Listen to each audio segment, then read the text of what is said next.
Querido Padre Celestial, gracias Dios por este sábado que nos concedes, un día tan especial para agradecerte lo bueno que eres, un día que también se guardará en el cielo contigo. Ayúdanos a amarte con todo el corazón para no poder romperlo. Necesitamos tu presencia, Dios. Gracias por escuchar nuestra oración. En tu nombre oramos. Amén, Señor, y amén. Buenas noches, buenos días, mis hermanas. Feliz sábado. Hoy es agosto 16 del 2025 y ustedes saben que este programa estas noticias son para compartir a otros que el Señor está pronto a venir y que cualquier cosa que se presente aquí no es para dañar a alguien, sino es simplemente mostrando con la Biblia la pronta venida de nuestro Señor Jesucristo. El título es Cuando el sistema religioso traiciona a Dios. Vamos a leer Mateo 23, lo vamos a comparar también con el Juan el Bautista y vamos a escuchar esto. Ya que anoche tuvimos un estudio y vinieron dos pastores. Okay, no los pensaba ver, pero ellos llegaron. Y me dijeron que lo haga esto con la Biblia. Ahí vamos a escuchar esto, que está todo relacionado. Ahí vamos.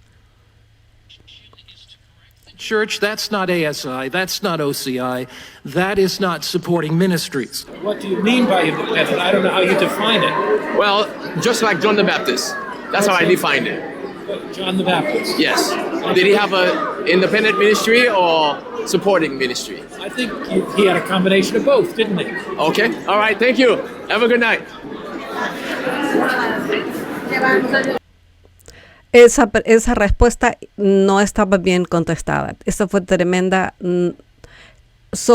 Al igual que en los días este es Mark Finley, ¿no?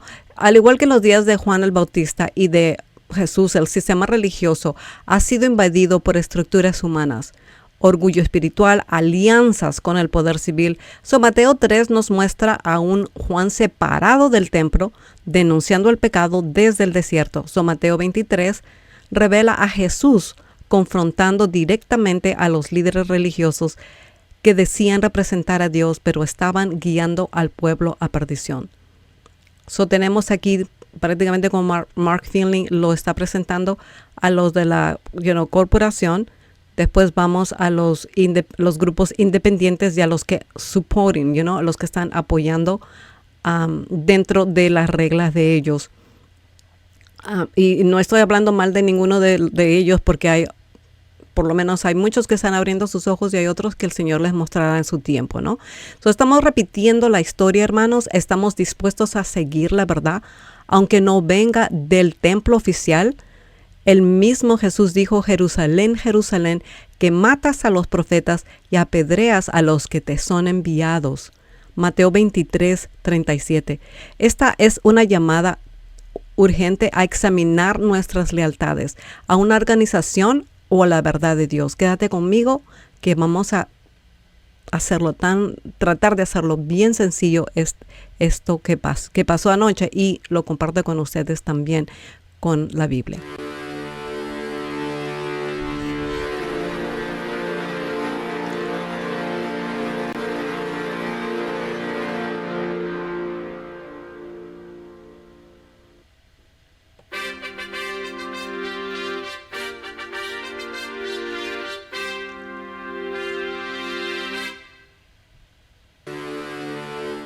Pues hermanos, Mateo 23 y amigos, vamos a ver el ministerio de Jesús a los líderes corruptos. Y eso se aplica para mi iglesia y también para otras iglesias, ¿no? Porque este es un llamado para todos.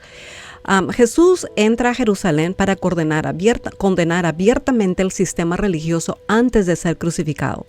Y habla directamente a los escribas y fariseos dentro del templo. Y dice: ay de vosotros, escribas y fariseos hipócritas. Mateo 23, 13. Y escúchenlo.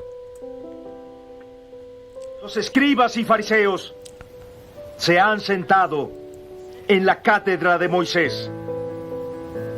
Así que obedecedlos y haced lo que os digan.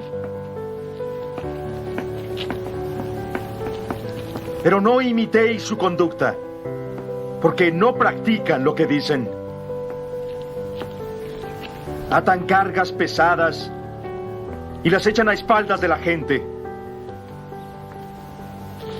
Pero ellos no quieren mover un solo dedo para moverlas.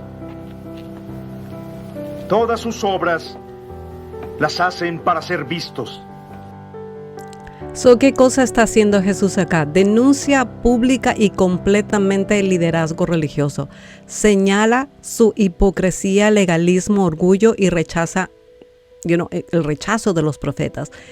Después en el versículo 37 habla del llanto de Jerusalén y después la profecía de destrucción del templo que está conectado con Mateo 24. So, el mensaje del tercer ángel es denunciado aquí. Se denuncia la falsa adoración, llamado a salir de Babilonia, Apocalipsis 14, 9, 12, y el último llamado antes de la sentencia. So, he aquí, vuestra casa os es dejada desierta. Mateo 23, 38, cuando Cristo Jesús decide salir. Vámonos entonces ahora con el ministerio de Juan el Bautista. So, Juan el Bautista predica en el desierto, fuera del templo, sin estar bajo autoridad del Sanedrín. ¿Okay? Su misión, preparar el camino para Cristo. So, ¿qué cosa él dice? Arrepentíos porque el reino de los cielos se ha acercado. Mateo 3, 2. Vamos a escucharlo. Llegaban a donde él estaba bautizando, les advirtió: camada de víboras, ¿quién les dijo que podrán escapar del castigo que se acerca? Produzcan frutos que demuestren arrepentimiento. No piensen que podrán alegar: tenemos a Abraham por padre, porque les digo que aún de estas piedras, Dios es capaz de darle hijos a Abraham. El hacha ya está puesta a la raíz de los árboles, y todo árbol que no produzca buen fruto será cortado y arrojado al fuego. Yo los bautizo a ustedes con agua para que se arrepientan.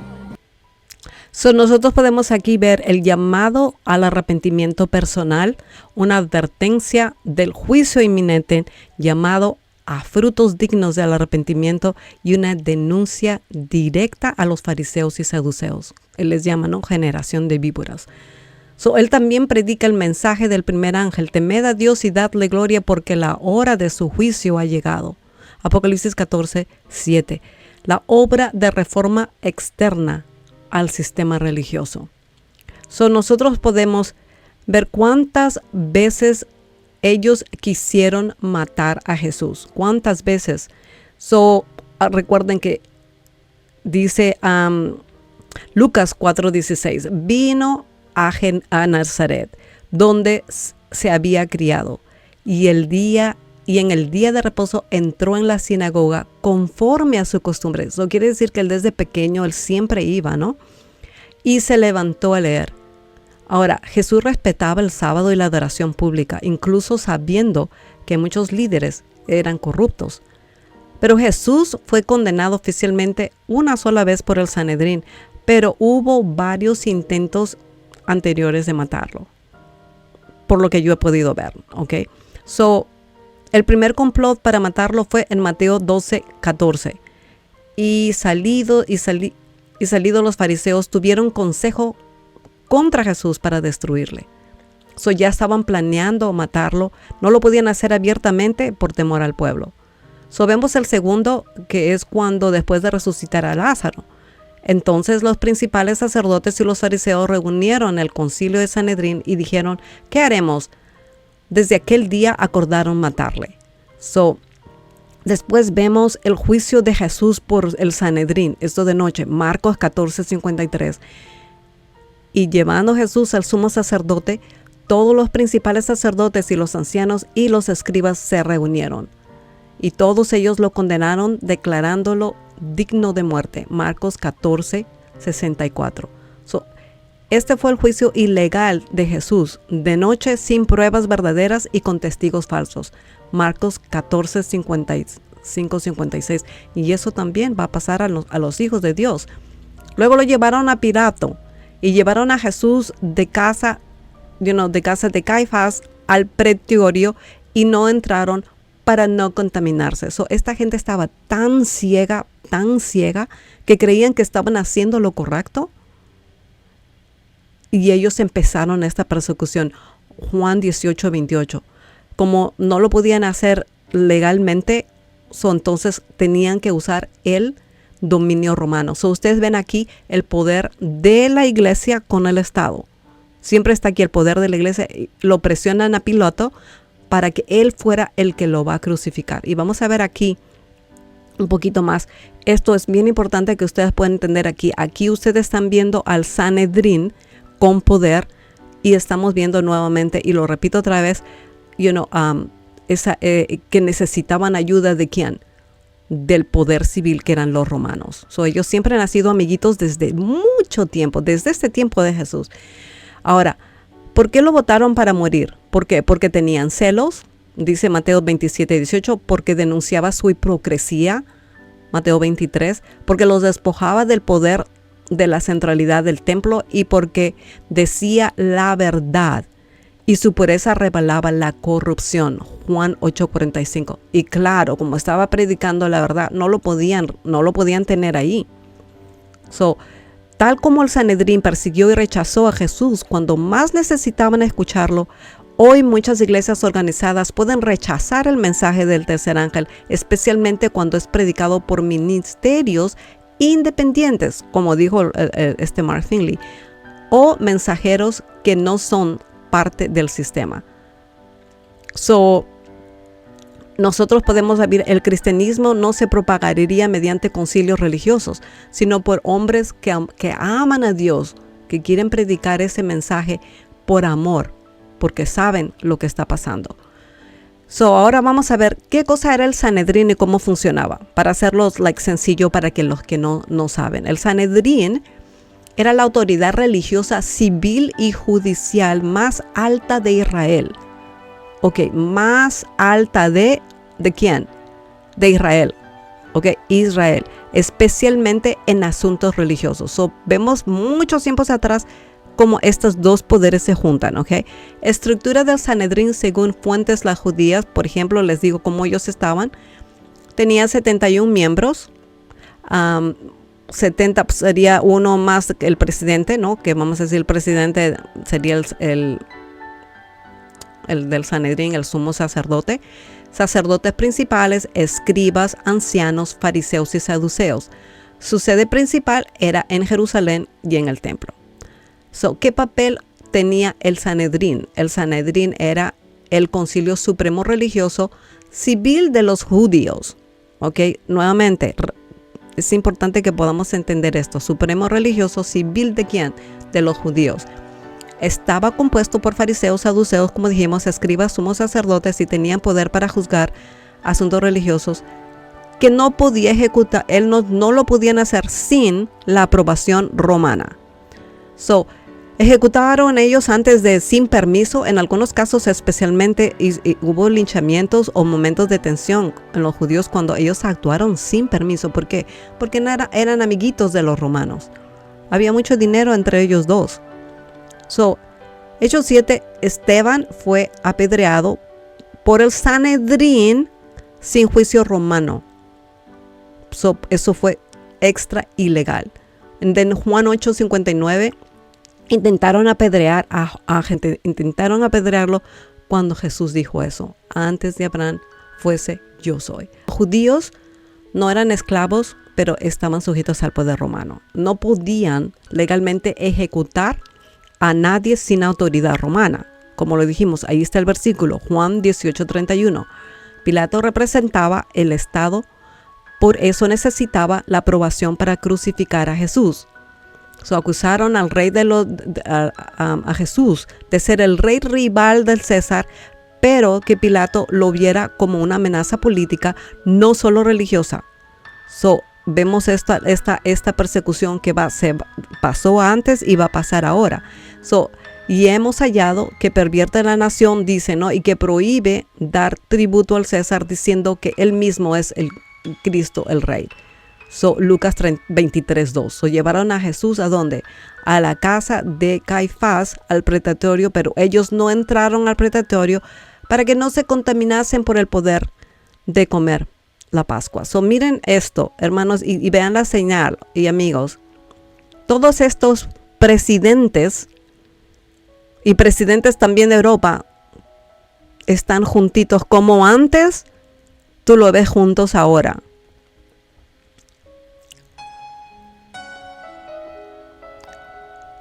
Hay esos pactos, esos alineamientos juntos en el mundo. Y podría decir, ¿no?, que no han hecho.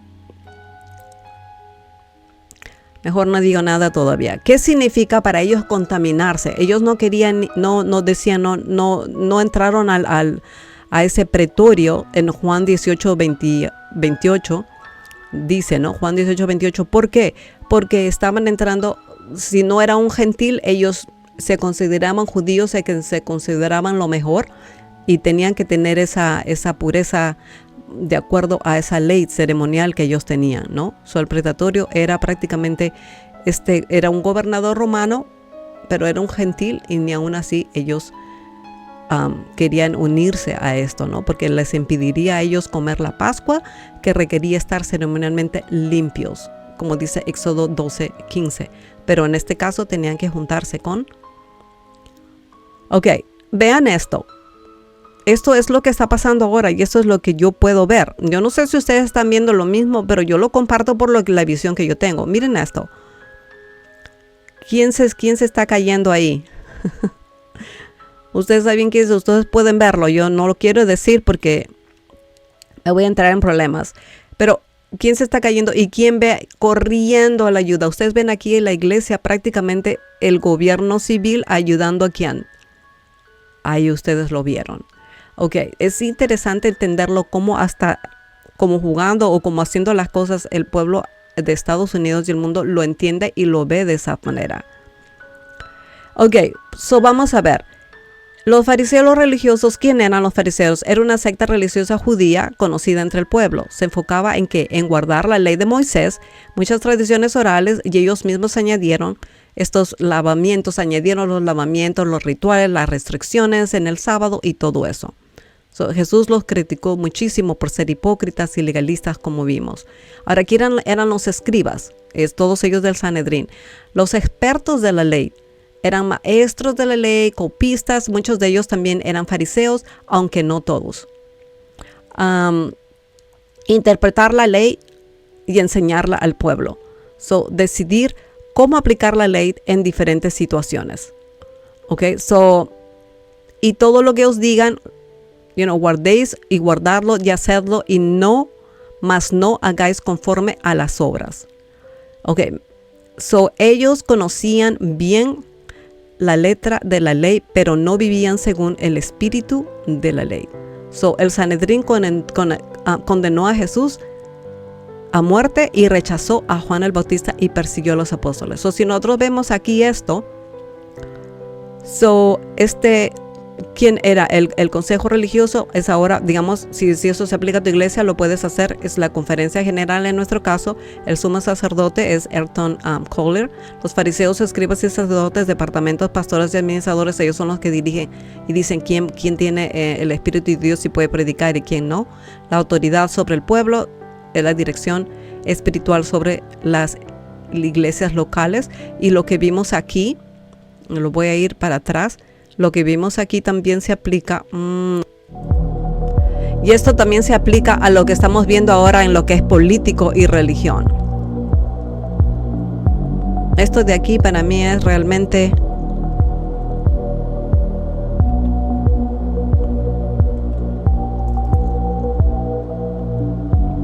es ver simplemente esta unión de ellos. Y también ver otros presidentes, ¿no? Ver otros presidentes del mundo que están siendo parte de estas reuniones. Ahora, pregunta, ¿hubo algún tiempo en que la iglesia fue pura? Al principio Dios estableció, en Éxodo, Dios llamó a Israel como una nación santa.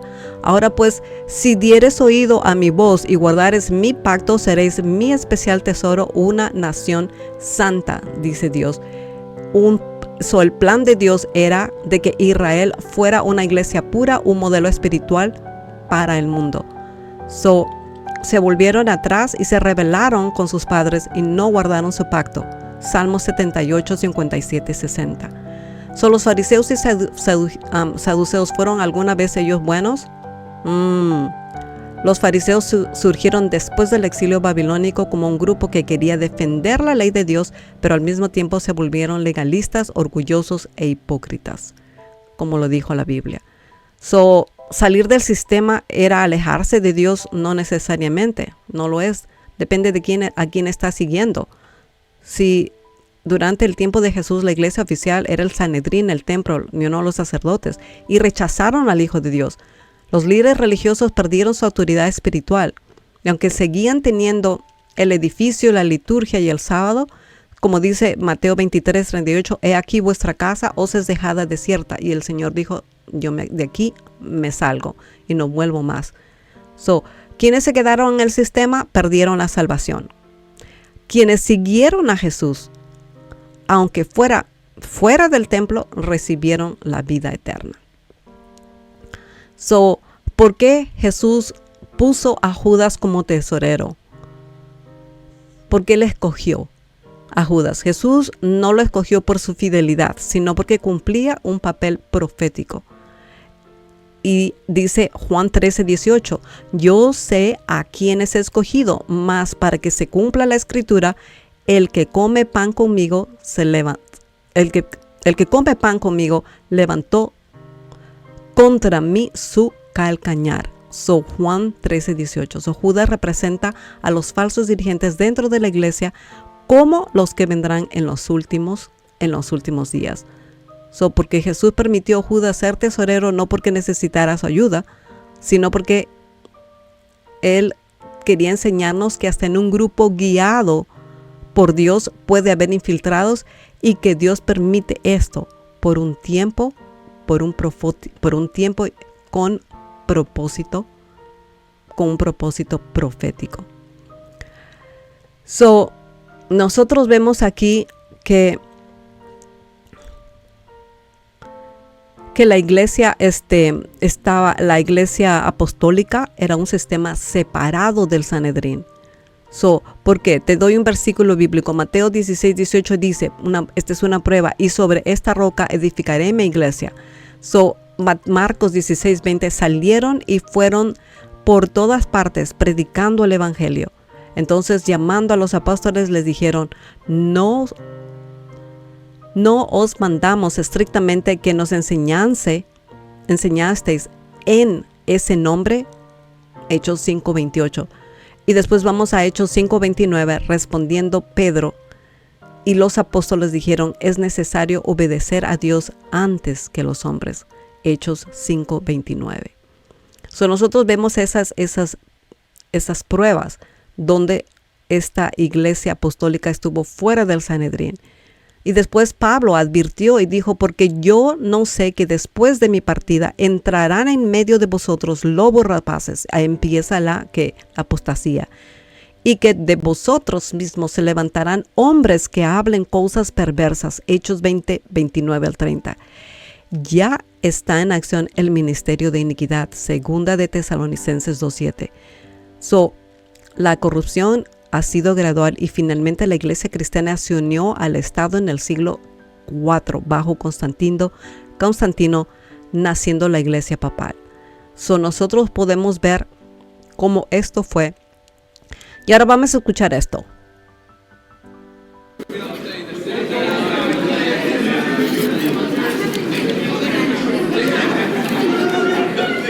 Got quite a bit of stuff in there. I have my Bible. Él va a enseñar algo. Your Mac Bible. No, this is, well. Esto fue en julio.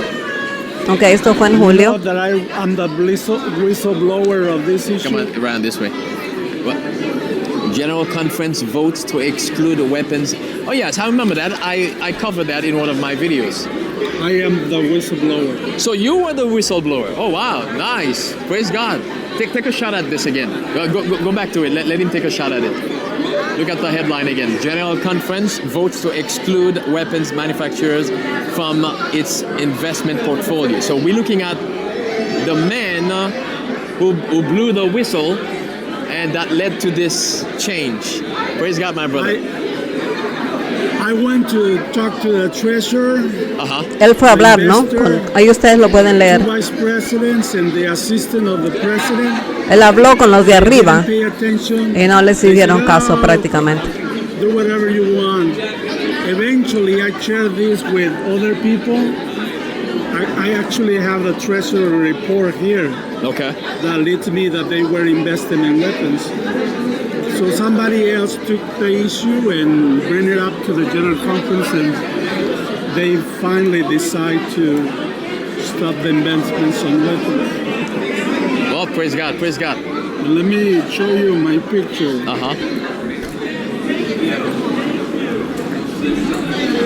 Él está mostrando ahí. This is the La Sierra University president. He came Okay. to see. The picture that I want to show you. So, ustedes pueden ver, hermanos, que él fue el whistleblower. Él fue el que levantó la voz y el que sacó esto de las armas y la bolsa de valores. Todo lo que se haga con el dinero de Dios debe ser santo y transparente. Sea todo hecho decentemente y con orden. 1 Corintios 14:40. No podéis servir a Dios y a las riquezas. Mateo 6:28. So, Dios nos prueba el uso de su dinero, para enriquecernos a instituciones humanas o fines. Nosotros tenemos que confiar en Dios, especialmente la iglesia, especialmente con estos fines dudosos. El dinero ganado con engaño, dice Proverbios 13:11, disminuirá el que lo recoge con trabajo lo aumentará. So, estas inversiones de las bolsas muchas veces se hacen en compañías que no siguen principios cristianos, armamento, alcohol, entrenamiento mundano, etcétera. Si una iglesia invierte, ahí está apoyando indirectamente a quién. So, en los últimos días el dinero mal usado será una maldición, dice Santiago 5:2. So, esto aplica directamente a las iglesias que acumulan riquezas y que la usan con el mundo en vez de usarlas para predicar el evangelio y ayudar a los necesitados, preocupados a ver quién está hablando mal de ellos. Jesús dejó el templo por última vez, dice Mateo 23:18, he aquí vuestra casa. Esa fue la última vez y dijo, he aquí vuestra casa os es dejada desierta. So, aquí ya no se llama más mi casa, sino dice vuestra casa. Esa fue la separación final del Señor. El templo ya no representaba a Dios. So, ¿solo son adventistas los que se van a salvar? No. Jesús tiene ovejas en otros rediles. También tengo ovejas, no son de este redil. Aquellas también debo traer. Juan 10:16. Muchos serán llamados al remanente fiel, dice Apocalipsis 14:12, a los que guardan los mandamientos de Dios y tienen el testimonio de Jesús. So, esta advertencia contra el ecumenismo. En Apocalipsis 17 describe a una mujer, símbolo de iglesia, que fornica con los reyes de la tierra, es decir, hace alianzas con los gobiernos. Todas las iglesias que se unan en este poder político están participando de esta fornicación espiritual. El llamado es que salí de ellos, pueblo mío. So, el juicio empieza en la casa de Dios, dice 1 de Pedro 4:17, porque es tiempo de que el juicio comience por la casa de Dios. Ezequiel 9 dice, el ángel con el tintero. Esta es la visión profética que Dios va a sellar a quién, a los que gimen por las abominaciones en medio del pueblo de Dios, y después vienen los juicios. Ezequiel 9:4. So, este juicio no empieza con los paganos, empieza con los líderes religiosos. El Señor te ayude a saber a quién quieres seguir. Maranata, el Señor viene pronto.